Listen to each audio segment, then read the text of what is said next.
How many more years would it take to build the walls of Africa? Because I was only 3 when I was made to believe that Africa is like a building under construction. And right now I'm over 23 and this continent still feels like it's stuck in its foundations.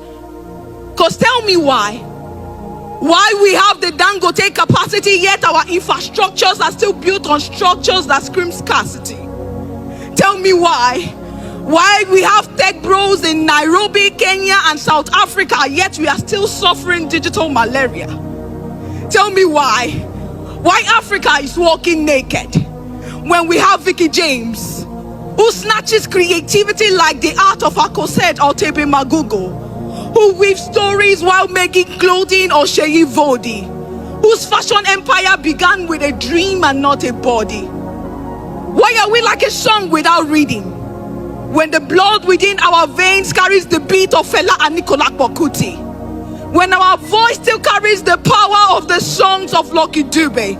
And yes, we are strong, but when we choose to, we are soft as the voice of Brenda Fassie. So how dare the world call us poor? How dare the world say we are weak? How dare them say that we are not strong? When the wealth of Africa keeps the world's phone ringing, how dare them say that we are underdeveloped?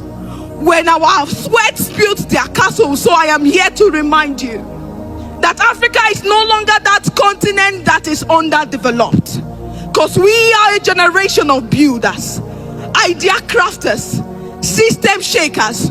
We're a generation of men and women who build with bricks of knowledge, mortar of innovation, and raises towers of transformation.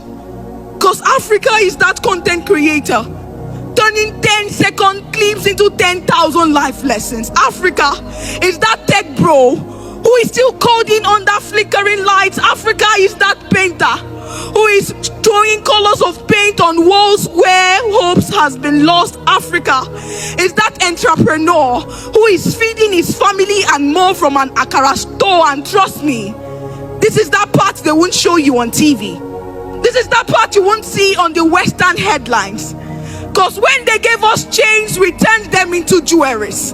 And when they gave us broken pieces, we made them arts. And when they gave us borrowed names, we renamed ourselves. This is why there are 7 continents in the world, but the future keeps pointing towards Africa. And right now, we are tired of their pity parties. One that ends up leaving us with souvenirs of debts. We are tired of borrowing, because we are the mother of civilization, and mothers don't beg, we bet. So right now we are betting the revolution we need, the transformation we stand for, the Africa that we want to see. Because Africa is like a delicacy in process, and for every delicacy to be made, it takes time, and we are cooking. Check out our farmers, our tech bros, our lawyers, our teachers. We are fire and we are cooking. So this is me telling that young man who still believes in the future of Africa, telling that young girl who braids hair in the morning yet studies with candlelights at night, reminding you that this Africa that we seek is one that we can raise with our own hands. So never again would we go back to the world begging for aid, because we are no longer that chick that depends on the white for food. So right now, I am reminding you that they say that greatness is never built in a day, and the Africa that we seek would be built over time when we decide to rise, when we decide to take our responsibility, when we decide to focus on what we want and the nation, the continent we seek. Thank you. Here is another bold speech from young lady that has touched the hearts of millions across Africa. The piece I'll be reciting today is a letter to the children of Sahel. Have you met her? The Sahel. She carries weight, walks with grace, possesses power, homes the most beautiful people. On her shoulders rest her nations, on her lands her minerals. She is beautiful, she is strong, confident, rich and smart. She wouldn't let the chaos fill her mind. She reminds us, as I read this letter, to keep her safe, that nothing in this world would break us, that she stands firm to rise beyond borders, to rise beyond enemy lines, to remain and unbroken, to remember that her land keeps memories, sad and happy ones. But she implores us to fight and never back down. There is hope, to healing, strength, prayers. This is for you. Regardless of shackles, regardless of truths, regardless of lies, regardless of people, this letter is for you. Dear children of Sahel,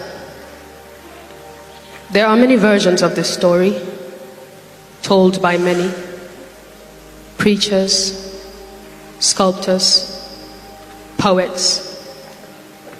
This author will speak. This author will bite, chew, and spit without remorse. This author will open books you've hidden. She will speak of the past, of men and many others before, a place, a region, a continent, a people unified in ambition, integrity, where the soil understood the language of spades. Men had compassion for the weak. Every book had a home, and every pen knew history. Knowledge then laid carpet on every street before your cousin Timbuktu of ours and burned the library. Men then stood firm with their buckles tight before blades were switched for dresses. You think GMOs could be compared to organics? Don't misinterpret delusion for reality. You talk about wealth. We're the people of Africa, rich in culture, knowledge, minerals like you've never seen before. A system built not on blood and greed, a learned people. Bodies healthy enough to serve a lifetime. Their food wasn't tampered with. They knew technology and architecture too. Does it surprise you? They had laws that served God. It was fair and not disingenuous. A system that distinguishes the wealthy and the needy.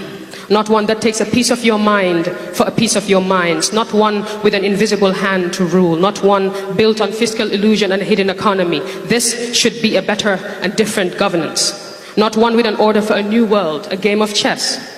Betrayal as a peak element, a great hypocrisy to divide and conquer, and oh, they scramble for our lands. And anyone with a shred of knowledge killed them all, except for traditions and language. Everything was taken from us, including our titles of royalty. Now what happens when you strip a people of their history and patch up a new one? Establish a hollow wood to project a Hollywood story, a perfect indoctrination. Introduce human rights right after their genocide, the cover-up. But what is a crown without an honest king? What is a throne without its people? What is vision without reality? What is knowledge without the past? What is advancement without us, without God? What is truth? I'll tell you. Truth is the man executed for being honest. Truth is a child manipulated to believe he's of a different gender. Truth is a man who creates a problem, offers a solution, then seeks for a bonus. Truth is a man who creates a problem. Truth is a facade of independence, the ownership of 90% of our resources. Truth is the fight, blood for the 10% we so own. Truth is the system rigged to suit a few ties and bows and economic terrorism. Truth fights. Truth governs. Fights in truth for truth. Lies lie still. Dressed in political gowns, legislative watches and leather government shoes, convincing us that subservience is right and exploitation is growth. Lies create middlemen to pursue an agenda. I see lies as a bowl of poison, decorated with ugly power. I see lies as an intrusive thought, hell-bent on punishing my thoughts for thinking right thoughts. I see lies as a soldier working against my mind to dig out God's words in exchange for sinning contracts. Lies aren't always a beautiful picture with sparkles and pearls hanging by your bedroom door. Lies are also a prison you do not know of. They said our freedom cost too much. Well, they couldn't afford it. They also said they could be our light. Well, how could they possibly protect us when they hide in the dark? These lies. Listen, how much poison do we take until we can't anymore? What stories are we going to choose to tell? What's our narrative? Our path? Do we tend to live in and for the box like democracy, a beautiful sin? We can't speak the same language because my tongue is tied to the bruises of our past. We need an amendment. The shackles of this prison and the foreseen doom of our future, like a retired body language, I am tired of rooting their rules. How are you going to teach me leadership skills when your pillars are broken? How are you going to teach me rights when you can't right the wrongs? When you right the wrongs, when you right the wrongs. God made us locks impenetrable. He made us shadows to walk on all sides but never against us. Take a look at the mirror and tell me you are not beautiful. Understand you're worth more than pricing. Understand. Tell me God made a mistake. And I swear on my life I will look away walking. I won't try to show you how perfectly fitting our Sahel pieces patch their ceilings. You don't need a traveler's guide. You're a map of beauty and riches. Look closely. Like soldier mannequins, find and fight for your people. Like a man and his skin, like a man and his kin. Our way of life is preserved. For without purpose, problems punish people possessed through pleasing. Now hear me. Today, we begin with a step, a revolution. This present day Sahel airs the difference, taking back control of our resources. Wear her like a coat in winter. Have your gold reserves button you up. Tie your suits in your own currency. And as you walk, diplomacy, laws and treachery will follow like a neatly structured disease. Don't look back. Take ownership and walk. Brush off those dusty loans. Pay it all back. No more strings. Cleanse your nation of impurities and unite with better governance. Rebuild, rewrite, and own it. Yours truly, Sahel. Across the vibrant and diverse continent of Africa, a powerful wave of change is surging.